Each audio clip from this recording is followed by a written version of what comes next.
Esse trailer de Flash esconde coisas muito, mas muito mais importantes do que parece. Estão escondendo coisa da gente, hein? E ainda vai ter muitas participações especiais.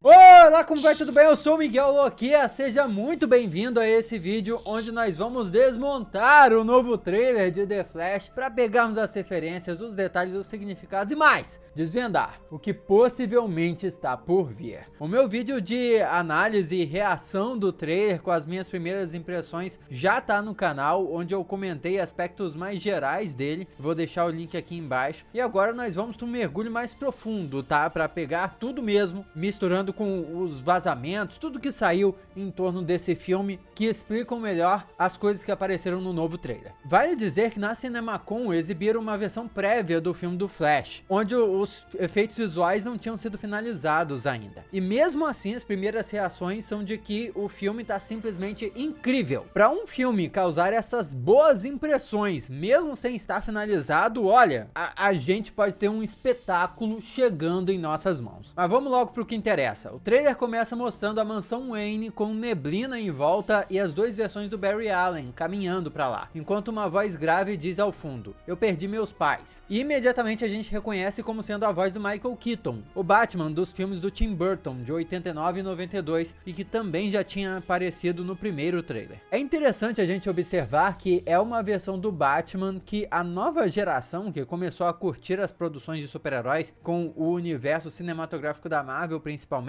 talvez não fizesse ideia que existisse, ou se fizesse ideia que existisse, talvez nem tivesse assistido esses filmes. Mas essa participação é um grande atrativo para o público mais velho. E apesar que filmes do Batman nunca deixaram de ser produzidos a partir de então, é meio que uma forma genial de agradar várias gerações de uma vez só. É importante observar que essa mansão é sim a mesma dos dois filmes estrelados pelo Michael Keaton. E aparentemente esse filme do Flash vai se passar 30 anos depois desses filmes, o que significa possivelmente que ele vai se passar no mesmo universo daqueles filmes lá. Então vemos uma mão de uma pessoa mais velha encostando em um porta-retrato. Repare como essa mão tem várias marcas roxas de machucados, como se fossem socos. É o Bruce Wayne e a foto mostra ele criança com os seus pais, ou seja, sempre que ele entra na Batcaverna, ele precisa tocar essa foto e isso faz lembrar pelo que ele luta. O Michael Keaton, quer dizer Bruce Wayne, diz que essa dor fez dele quem ele é e vemos o computador da Batcaverna, uma versão bem mais moderna daquela que era encontrada nos filmes dirigidos pelo Tim Burton, indicando que o Batman do Michael Keaton não parou no tempo e continuou se atualizando na luta contra o crime. Os equipamentos se modernizaram, apesar de uma coisa ou outra ainda parecer meio antiquada. Um dispositivo do lado esquerdo do monitor principal parece um suporte para um disco de vinil, por exemplo.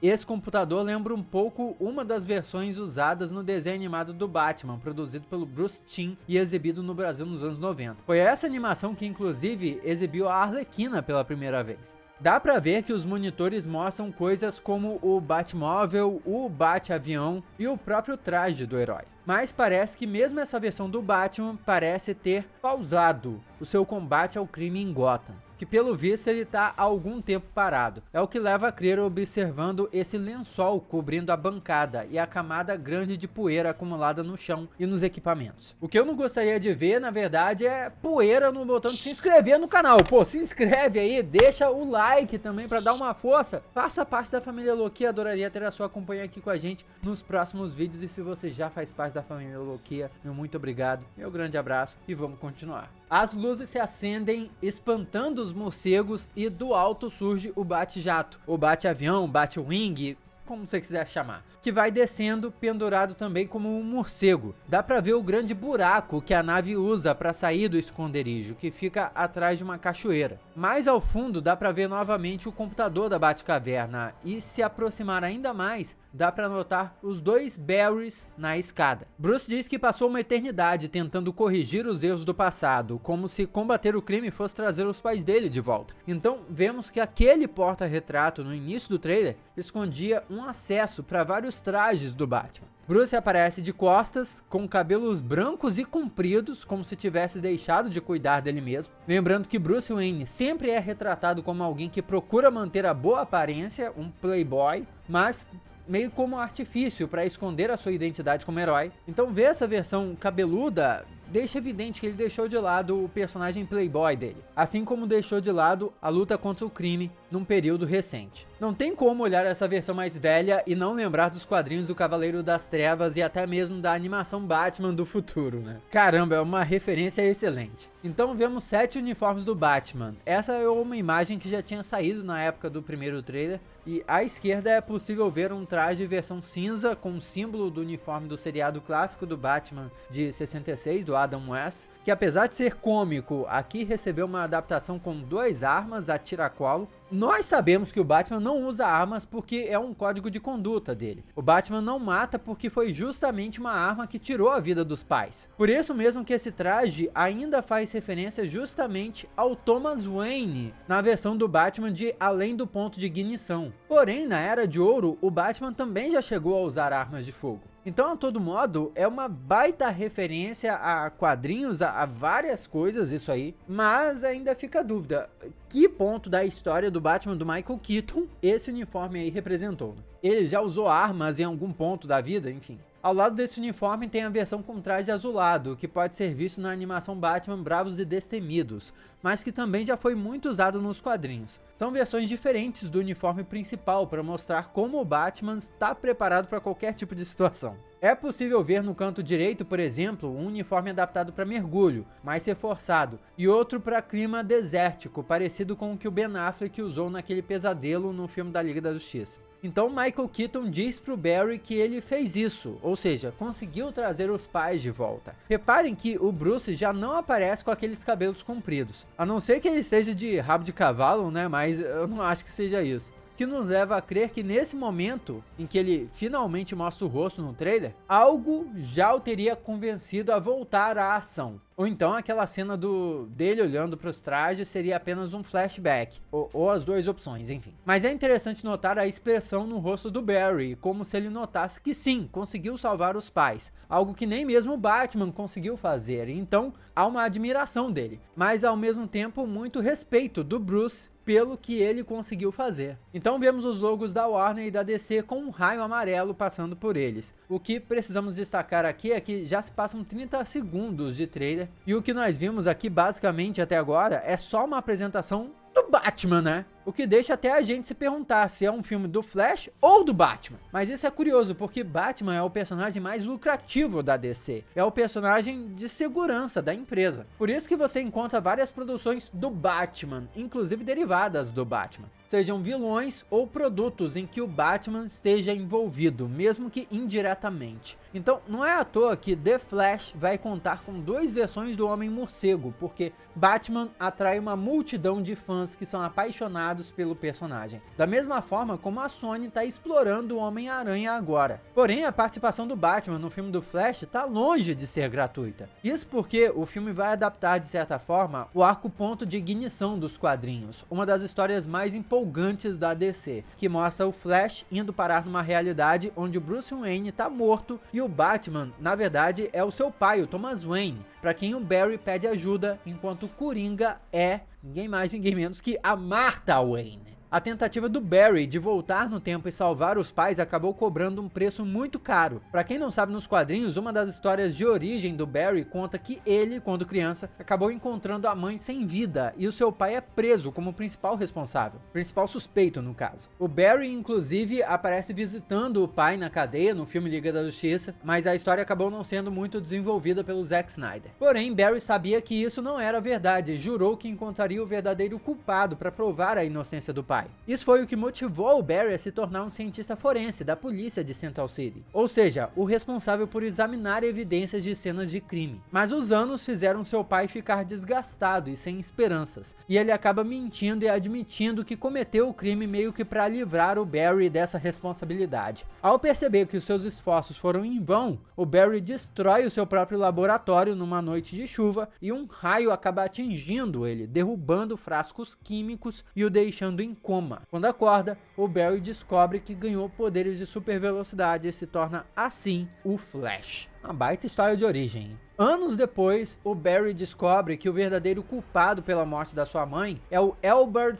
Thawne, o Flash Reverso, o que motiva o rapaz a viajar no tempo na tentativa de salvar a mãe, e é isso que acaba gerando os eventos de ponto de ignição. Nessa história, as Amazonas estão em guerra com a Atlântida. Cyborg se tornou o maior herói dos Estados Unidos e o Superman não existe. Na verdade, Kal-El foi capturado pelo governo antes disso acontecer e é mantido preso longe da luz do sol, que nós sabemos que é a fonte de energia do Homem de Aço. Para esse filme, como mostrado no primeiro trailer, vão adaptar essa história para Kara Zor-El, a Supergirl, a prima do Kal-El. Lembrando que nós não sabemos ainda se existe o Kal-El nesse universo. O que aconteceu com o Superman? Então, voltando para o trailer, nós vemos justamente o momento em que o Flash volta para o passado e uma voz feminina diz que não consegue imaginar pelo que ele passou. Não dá para saber ainda se são lembranças aí ou se é um registro dessa nova realidade onde a mãe do Barry não perdeu a vida. Ele dança com a mãe na cozinha e dá pra ver a camisa do Scooby-Doo que ele veste. Lembrando que o Scooby-Doo pertence à Warner, então tá tudo certo, tá tudo na mesma empresa. A camisa é amarela, o que pode ser indício de uma coisa interessante, mas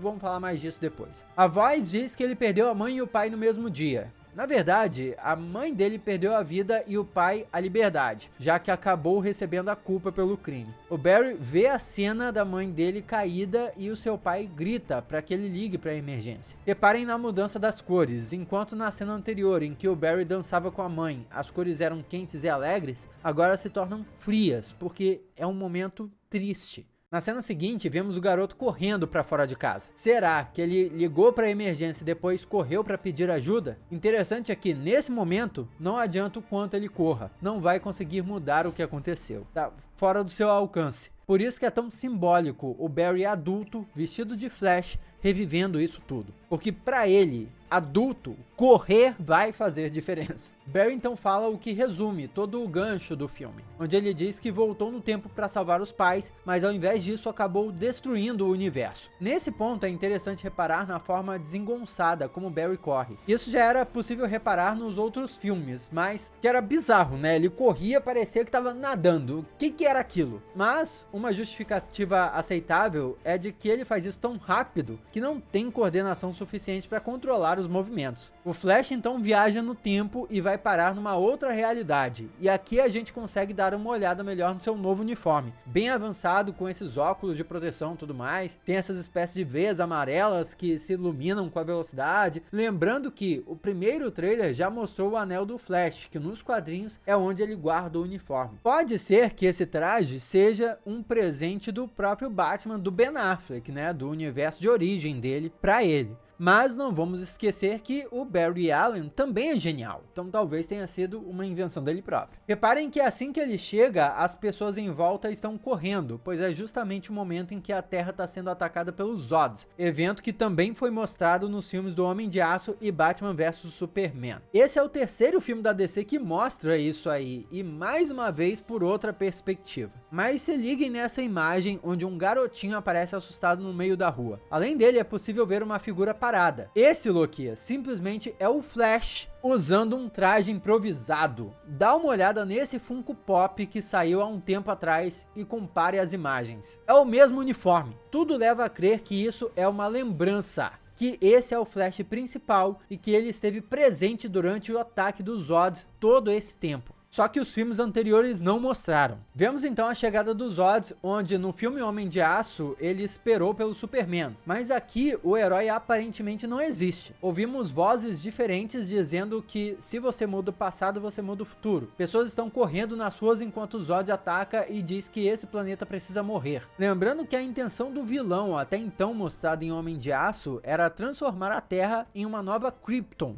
o planeta natal dele e do Superman. Então, aqui nesse filme, deve ser a mesma coisa. A Kara levanta voo, aparentemente após conversar com o Barry dessa realidade alternativa, e reparem novamente o casaco amarelo dele. Em seguida, numa outra cena, aparentemente na Batcaverna, a Kara tá vestida com o uniforme de Supergirl e pergunta pro Barry se ele sabe o que aquele símbolo significa. A essa altura do campeonato, todo mundo sabe Supergirl, mas o fato do Barry saber o que significa aquele símbolo pode meio que provar a história dele, de que ele veio de outro universo, que ele conhecia o Superman, o Kal-El, e por isso ele sabia o significado do símbolo da casa El. Os dois Barry ali estão de uniforme e sem a máscara. Nós sabemos que o uniforme do Barry dessa realidade está improvisado com um daqueles trajes do Batman do Michael Keaton. Mas não dá para ter certeza se esse é o uniforme que ele vai usar durante o filme inteiro. A Kara então voa ao lado do Bate-Avião e diz que vai ajudar na luta contra os Zods. Ela é muito mais rápida que a nave do Batman, atingindo uma velocidade que ultrapassa a barreira do som. Esse momento também é simbólico, porque por muito tempo pôde-se imaginar uma oportunidade em que o Christopher Reeve e o Michael Keaton poderiam aparecer no cinema juntos, como Superman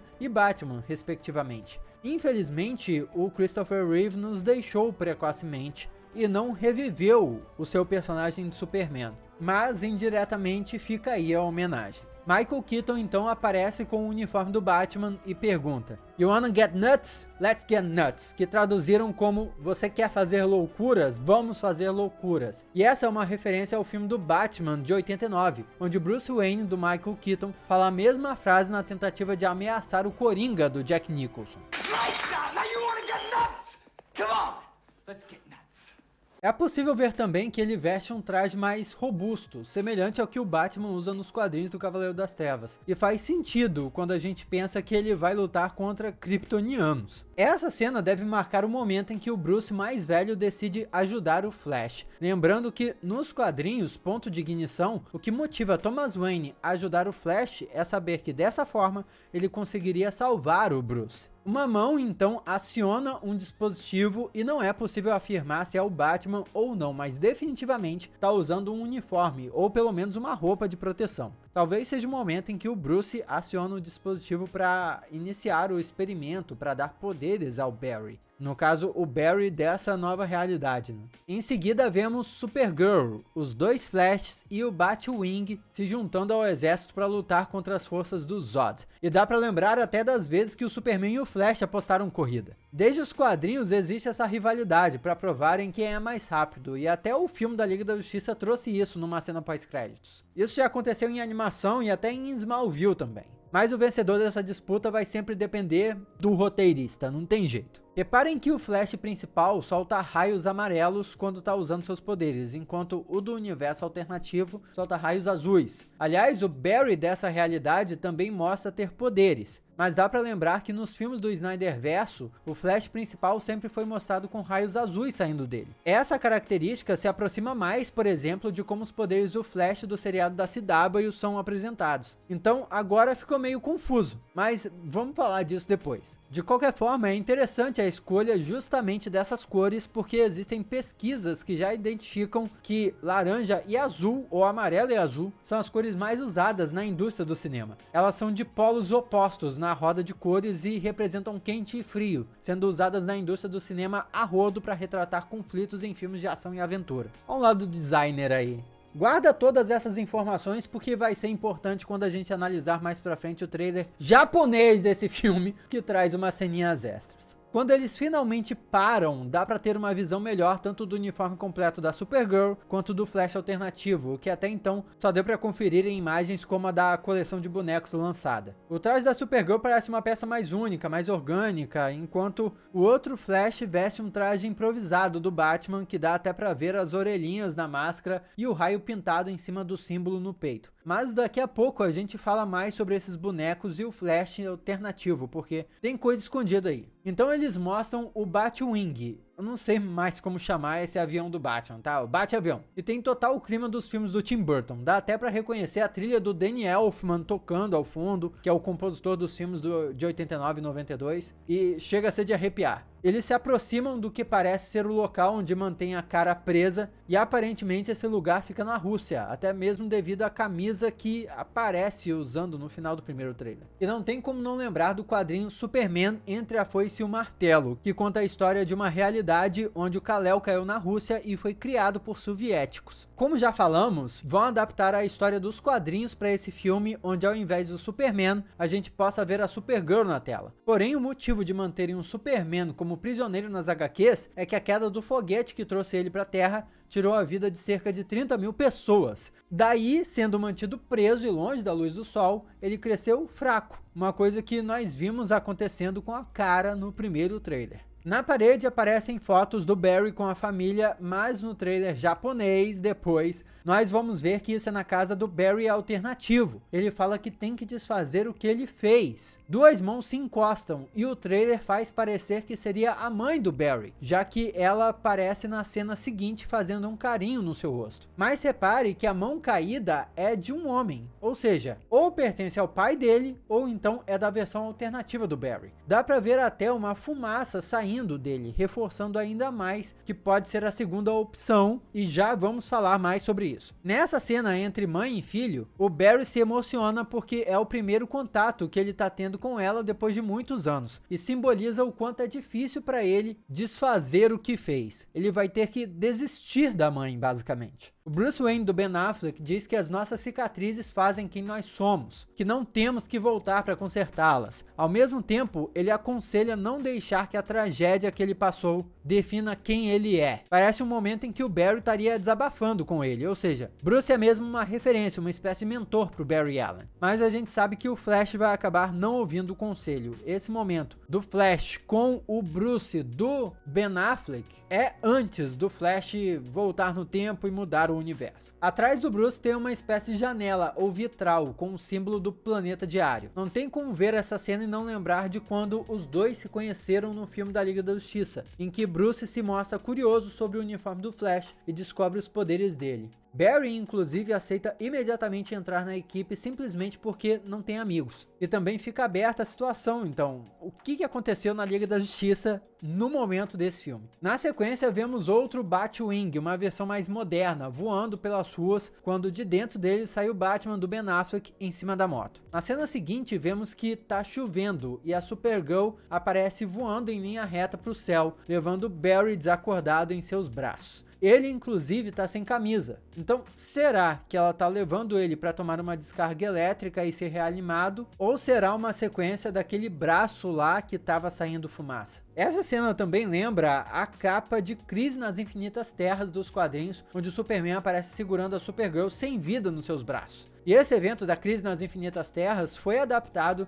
nas séries da CW, como Arrow, Flash, Supergirl. A Crise nas Infinitas Terras foi um evento nos quadrinhos da DC onde o vilão chamado Anti-Monitor destruiu várias terras no multiverso, e as consequências dessa história levaram à criação de um único universo DC, o que é bem simbólico, porque é justamente a proposta que James Gunn e Peter Safran trazem para essa nova fase da DC Studios. Inclusive, nesse arco dos quadrinhos, tanto a Kara quanto o Barry acabam perdendo a vida. O Barry principal aparece recebendo uma grande descarga de energia, ou gerando uma grande descarga de energia. A Supergirl pergunta o que ele fez, mas não dá pra saber com quem ela tá falando. Só dá pra ver que ela tá muito pistola mesmo. Se for com o Barry principal, pode estar falando sobre a viagem no tempo, ou pode estar culpando ele por uma outra coisa que nós vamos comentar mais pra frente. Duas naves inimigas se chocam e isso poderia ser estranho, mas no canto superior à esquerda dá para ver o bate-avião passando, indicando que ele foi o responsável por isso.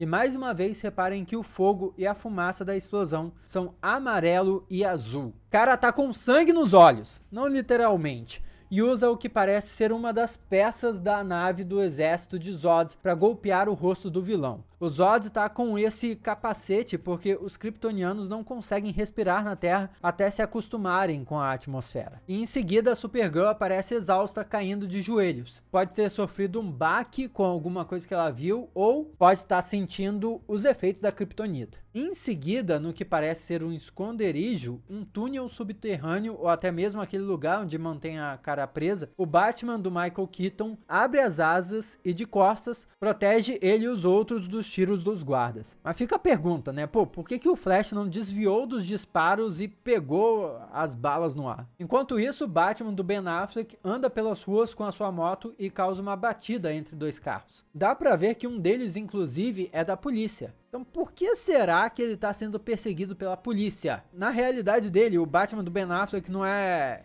herói? O que está acontecendo na realidade do Batman do Ben Affleck? Flash aparece correndo muito rápido no meio da destruição, a câmera até gira para mostrar ele correndo na lateral pelo prédio, e enquanto isso o Batman do Ben Affleck atravessa uma explosão, exibindo um novo uniforme com uma estampa que é meio militar. O Barry aparece sendo eletrocutado dentro da Batcaverna, onde aparentemente estão reprimindo repetindo o fenômeno que deu os poderes pro Flash. E isso é interessante, porque no quadrinho Ponto de Ignição, Barry procura Thomas Wayne, o Batman da outra realidade, para pedir ajuda e inclusive para ganhar os poderes de volta, num processo muito parecido com o que a gente pode ver nesse trailer. Isso nos leva a crer que o Barry, de alguma forma, perdeu os poderes e vai querer recuperá-los. O Barry principal diz que o que quer que eles façam, não vão conseguir consertar isso. Quando o outro Barry responde aos berros que não, ninguém vai morrer, em volta deles parece estar acontecendo uma distorção no espaço-tempo. E me parece aqui que sempre que o Flash tenta mudar alguma coisa, viajar no tempo, alguma coisa assim, alguma tragédia, alguma coisa pior acontece. Quem sabe até a destruição dessa realidade. E nesse argumento entre os dois Flashes, também dá a entender que vai rolar um desentendimento entre os dois. Que cá entre nós, era bem óbvio desde o início. E reparem um detalhe, dá pra ver uma cicatriz no rosto dessa outra versão do Barry Allen. E onde foi que nós já vimos isso? No brinquedo que mostra o vilão do filme. Ou seja, essa versão do Flash vai ser o vilão do filme no fim das contas. O Flash sombrio. Nos quadrinhos, ele é a representação da morte que rouba a alma dos velocistas. No caso, da família do Flash, para levar para a força de aceleração. Teve um momento nos quadrinhos, inclusive, que o Barry Allen se tornou o Flash sombrio. E parece que é o que nós vamos ver aqui também. É possível que alguma coisa que o Flash original faça vai desencadear a ira desse Flash alternativo. Talvez seja a intenção do Flash original desfazer o que ele fez. E desfazendo o que ele fez, ele vai desfazer aquele universo e basicamente desfazer a família do Flash alternativo. O Flash alternativo não vai querer perder a família dele. Alguns vazamentos apontam que o traje do Flash sombrio será feito de material kryptoniano, que se encaixa e explica bastante o visual diferente dele. Na sequência, o trailer mostra o Batman do Michael Keaton também caindo de joelhos, assim como a Supergirl.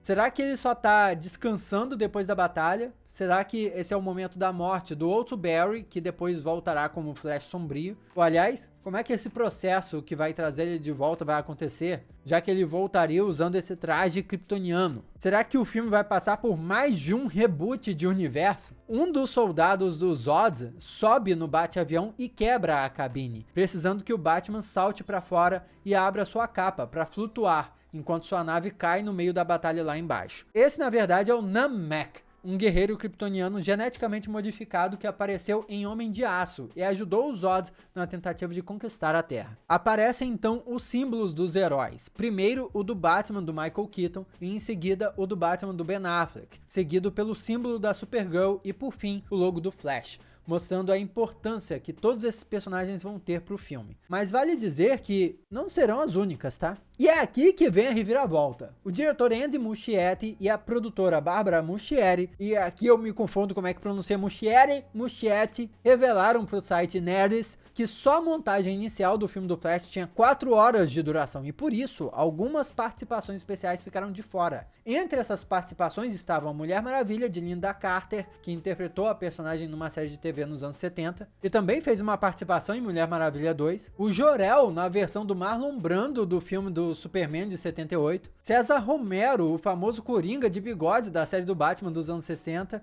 e muito mais. Mas um nome citado que chamou a atenção foi Grant Gustin, o Flash da série de TV da CW. Segundo o diretor, ele quase teve uma participação especial no filme, mas infelizmente não teve espaço. Um encontro entre os dois já aconteceu no seriado de TV, mas se acontecesse nos cinemas também, poderia ser épico. Agora, sabendo que a versão que exibiram na CinemaCon era uma versão não finalizada do filme, ainda resta esperança de ver algumas dessas participações especiais, nem que seja uma cena pós-créditos, né? Eu sei que o Vitor, que me ajudou com o roteiro desse vídeo aqui, ia adorar ver a Michelle Pfeiffer de volta como a Selina Kyle, a Mulher Gato, mas eu particularmente ainda fico muito na dúvida de o que aconteceu com o Kal-El. Uma participaçãozinha do Henry Cavill como Superman, seja no universo alternativo, seja no universo principal, cara, finalizaria com chave de ouro. No final do trailer, vemos Batman e os dois Flashes prontos para pular do bate-avião. Batman diz para os velocistas que eles estão presos em paraquedas e em seguida se joga da aeronave abrindo a sua capa como se fossem asas, porque o Batman não precisa de paraquedas, né, gente? Talvez seja o momento em que eles estão indo para libertar a Kara, na primeira missão que eles vão juntos. A nave do Batman cobre a lua, numa clara referência ao bate-sinal usado pelo comissário Gordon para convocar o Homem-Morcego, mas também remetendo ao filme de 89, onde uma cena muito parecida também aconteceu. Agora, se você aguentou chegar até aqui, é porque é muito fã do canal mesmo e do Flash, e vai ganhar um bônus, porque a gente vai dar uma olhada no trailer japonês, que traz algumas cenas inéditas que adicionam mais nessa história toda. O trailer mostra o Flash encontrando uns fãs na rua, que deixam ele sem graça. E em seguida, ele se depara com a sua outra versão e os dois conversam. O Barry original tenta explicar para ele o que aconteceu, que na verdade ele queria ter voltado para o passado, e não devia ter duas versões dele. Mas o Barry dessa nova realidade interrompe, pedindo para ele mostrar os poderes novamente.